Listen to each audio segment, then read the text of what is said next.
Zndrsplt and Okaun Eye of Chaos are back. Are they feeling lucky against Ishai, Reyhan, Sidisi, and Emmara? Find out next on Commander Replay.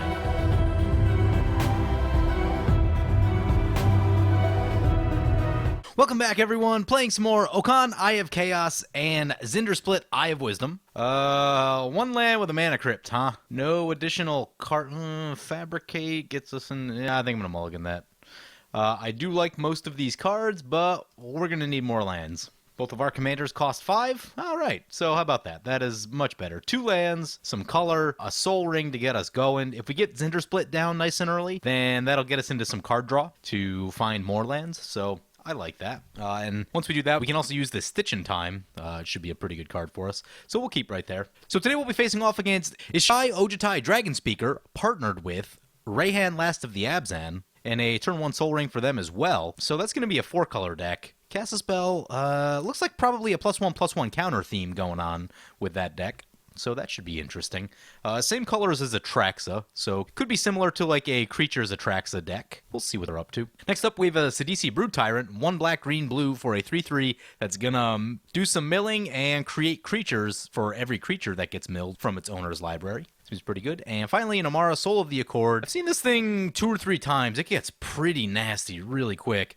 Makes a lot of tokens. Once the token doublers come down, you're really in trouble. You got to find some removal fast. Well, we're drawn to this Aetherize, which will help in case there's a big token army bearing down on us. So that's good news. Right here, do we go Steam Vents or do we go Strip Mine? I'm going to go for the Steam Vents, actually. I don't think the 2 life should be that big of a deal. I'd rather have access to multiple colors in case we draw into more colored cards very soon. Then we get into the Thought Vessel, so a very fast start for us. And we're actually going last in this game, which is something that I don't typically love. But as long as these mana rocks stay around, we should actually be able to stay ahead of things and mitigate some of the problems associated with going last. So I like that. Opponent's going to crack fetch. Actually, we're looking at what our commanders do, by the way. So we have the partner commanders out of Battle Bond. We have Okaun Eye of Chaos is 4 and a red for a 3/3. It partners with Zndrsplt Eye of Wisdom. At the beginning of combat on your turn, flip a coin until you lose. Whenever a player wins a coin flip, doesn't have to be you, by the way, double Okaun's power and toughness until end of turn. So by flipping some coins, Okaun gets huge quickly. Like,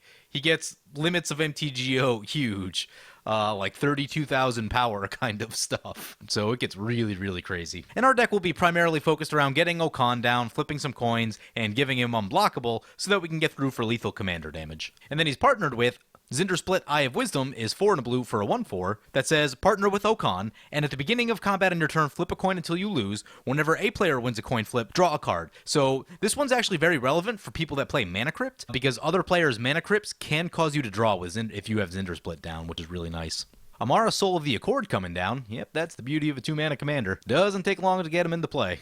We draw a Chance Encounter. We'll give this thing a read. Whenever you win a coin flip, put a luck counter on Chance Encounter. At the beginning of your upkeep, if Chance Encounter has 10 or more luck counters on it, you win the game. Sweet.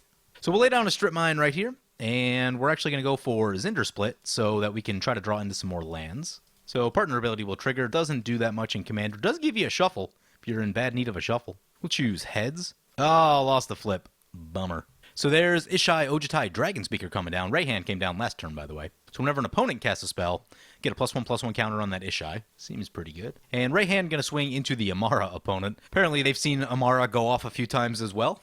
So Emmara takes 3 commander, goes down to 37. Sidisi's going to evoke a Mulldrifter. Sounds good. Ooh, they put a Wonder into their graveyard. So all their creatures are going to have flying. That could be trouble. 2/2 zombies aren't normally that threatening, but if you give them flying, that's a whole different ballgame because it becomes really hard to block. And our deck has, I think, 0 flying.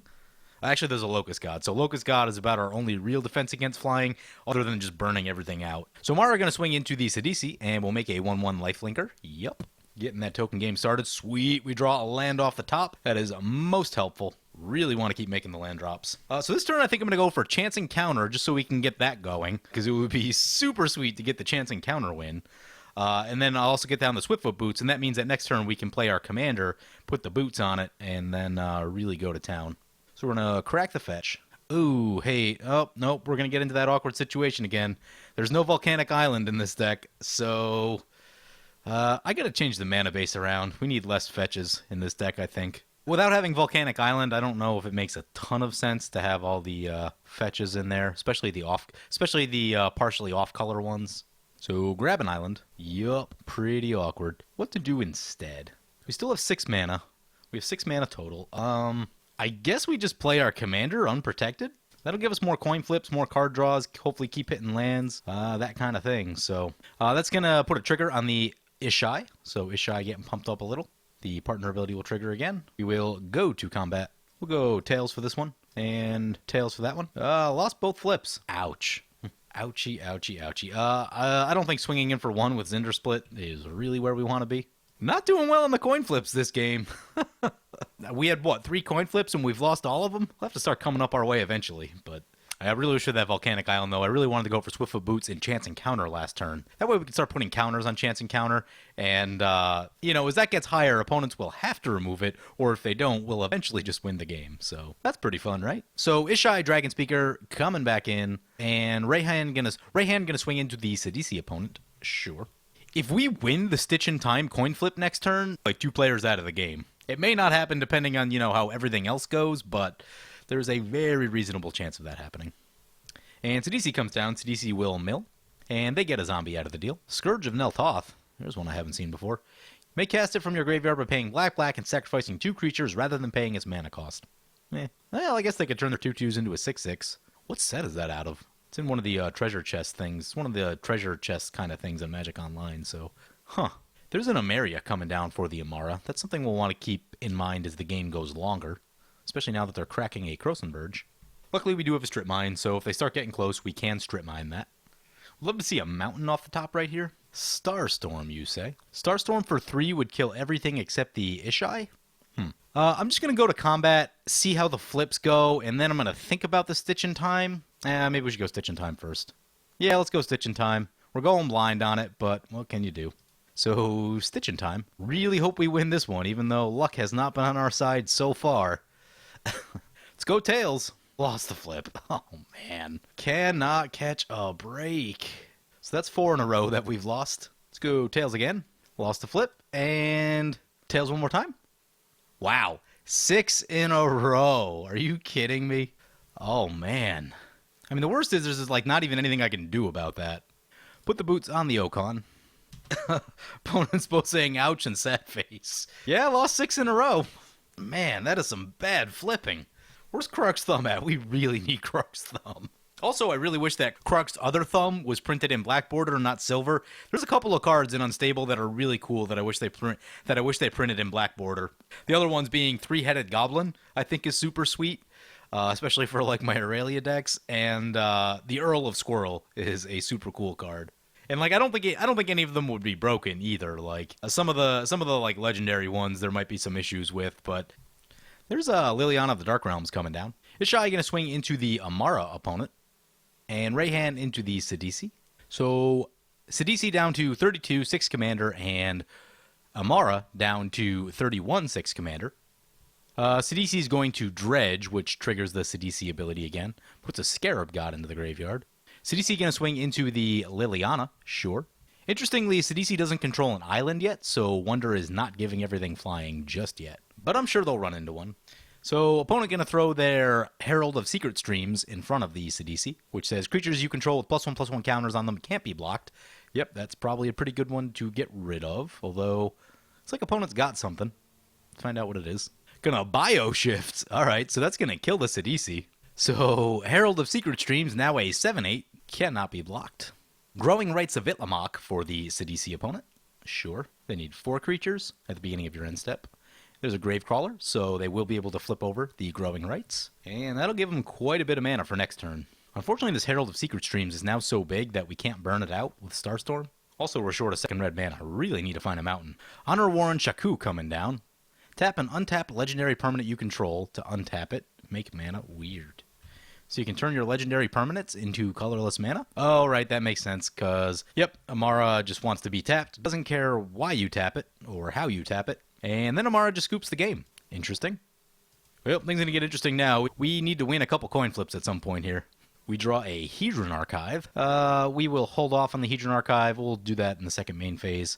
Let's go to combat, see how the coin flips go. Coin flip number 7. Let's go Tails. Lost it 7 in a row. Tails one more time.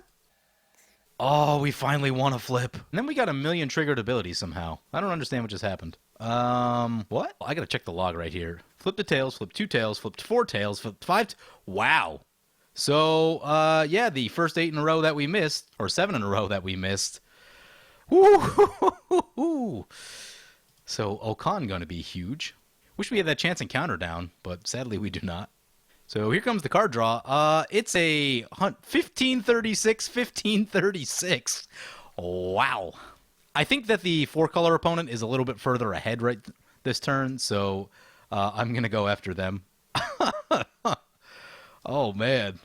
So declare attackers. Opponent's going to block. We will Teamer Battle Rage. Opponent goes to 3064 commander damage. Oh, man. End of combat. Let's see. All right. Play the Cascade Bluffs. That'll help with our mana. That's been a bit awkward this game. And then we can... Yeah, we can burn everything X2. So I think we do that. Starstorm, cast. Give me double red off of that. We'll go for an extra 3. Nah, we'll just stay at X2. Why not? So gets rid of all the zombies, and yeah. And we have a Thought Vessel out, so we don't need to discard the hand size. Sweet. There's a Demonic Tutor, so that they don't have any black mana, so any answers they find are going to need to be green or blue. Interestingly, we only have one Flip a Coin card in hand. That's this Molten Birth. There's a Hermit Druid. Doesn't have haste yet. Compulsion. I don't think that's going to do it. Well, we don't have the win guaranteed yet, so shouldn't say that. We can give it unblock. Ooh, that's an Orcish Captain. That might do it. So play the Mountain. Play the Orcish Captain. Need to play the Whisper Silk Cloak. Equip the Whisper Silk Cloak. Flip this Orcish Captain as many times as we can. Looks like it'll be 2. What does it actually do? Target creature gets +2/+0. If you lose a flip, it loses toughness until end of turn. So I guess we'll point that at the Zndrsplt. Actually, no, we'll just point it at the Hermit Druid. Oh, it has to choose an Orc. Target Orc creature. Okay, so that's a target itself. Actually, what's this thing? That's a Cyclops. Okay, so we can flip 2 coins right there. Let's go Tails. Lost the flip. And looks like we lost the second one as well. Oh, man. Gotta be kidding me. All right. Try to win some flips right here. Let's go Tails on 1. All right, we got a couple. All right. Oh, we're at 24. Nice. All right. Cool. And opponent scoops it up. This commander, so we lost the first 7 flips, and then we won like 8 in a row after that, and we got up to 1,500 power. Gave it double strike. Yeah. A little awkward with the early scoop, but this commander, oh man. And like there's nothing you can do about the coin flips. Like, short of having Crux Thumb out, which we have a couple ways to tutor for. We just didn't run into any of them. Other than Crux Thumb, you can't really change your odds on the coin flips. So sometimes you're just gonna lose some, and sometimes you're gonna lose a lot of them, and then every once in a while you're gonna win a lot of them, and then just delete people from the game. Hey guys, I want to take a quick second to thank my awesome Patreon supporters. We have a new Patreon supporter, Vincent Farnsworth, so welcome Vincent, and you are awesome. If you guys want to help support the channel and vote on which decks I play next, feel free to check out my Patreon at the link below. So one thing I wanted to announce is that people had a lot of great suggestions about where to go with this deck, and one in particular, fellow subscriber Richard, he pointed out that you don't actually need that many Flip a Coin cards in the deck. You really just need your commanders down with Crux Thumb. So I might shift this deck into a different direction where we really just focus on like a lot of control and a lot of different ways to find Crux Thumb and cut most of the other Flip a Coin cards in the deck. But that video will be for another day. So let's take a look at the actual deck that I played today. We're here. Let's take a quick look at some of the changes I made to the deck. Rogue's Passage is now in. Reliquary Tower is now in. Those are both very important. And just a few other things I wanted to call attention to. First up, a lot of people commented about this. The Frenetic Sliver has different wording than the Frenetic Efreet. The Frenetic Efreet, you can stack that ability as many times as you want. The Sliver, on the other hand, says if this permanent is on the battlefield, then flip a coin. So it needs to still be on the battlefield for you to actually flip the coin, which means you can only ever flip a coin once with the Frenetic Sliver. I believe other than having Crux Thumb down, which I think will still give you the second flip. So, and based on that, I'm actually not even sure that it really fits in the deck still. So it'll give you one flip, and if you win that flip, it'll give you another flip the next turn, but it doesn't give you more than one flip a turn. So it's not amazing in that sense, where the Efreet, on the other hand, You can stack that ability as many times as you want because it doesn't check to see if it's actually on the battlefield to do the flip. So that's an important one. Two-Headed Giant, I pulled out of the deck because someone pointed out with Two-Headed Giant that you don't actually win or lose the coin flips on that card. It just says if it comes up heads, do one thing. If it comes up tails, do another. And with Okaun and Zndrsplt, you actually need to win the coin flips. So I cut that card because it doesn't actually interact with everything the way that we hoped it would. So got rid of that. We have this Walking Atlas in there because you have the ability to draw so many cards with Zndrsplt. It seems like a great way that if you draw like 3 or 4 cards in a turn and a couple of them are lands, that you can play a land and then drop an additional land and really get ahead on mana count that way. Haven't actually had a chance to use it yet, but it seems like that should work pretty well. Something that I'm excited to try out, though maybe a little bit of a non-bow with all the red-based burn in our deck. So ideally, you'd want to play your burn spell first, clear the board, play the Walking Atlas, and then get down to the card drawing and dropping lands. So, and then I do have Whir of Invention and Fabricate to search for the Crux Thumb. Haven't actually been able to get it out in any of the games yet, but things will get really out of control once you have Crux Thumb down. Anyway, those are just a couple of the changes that I made to the deck. It's a really fun deck. Note, though, on Magic Online, it's pretty click-intensive. It can take a little bit longer to play than some other decks, just because you're having to click through all those coin flips. However, if you're winning the coin flips, then Okaun is probably lethal in size and can take people out of the game quickly that way. But the last game we played with Okaun did take quite a while. Now, it didn't help that I played most of my cards pretty poorly, and that probably extended the game a few more turns than it had to. But just note that it is a bit clicking intensive on Magic Online, so you'll need to be very good about using your F6 and F8 whenever possible. Anyway, that's going to do it for now. Hope you guys enjoyed the video. As always, feel free to comment, like, or subscribe. Thank you for watching.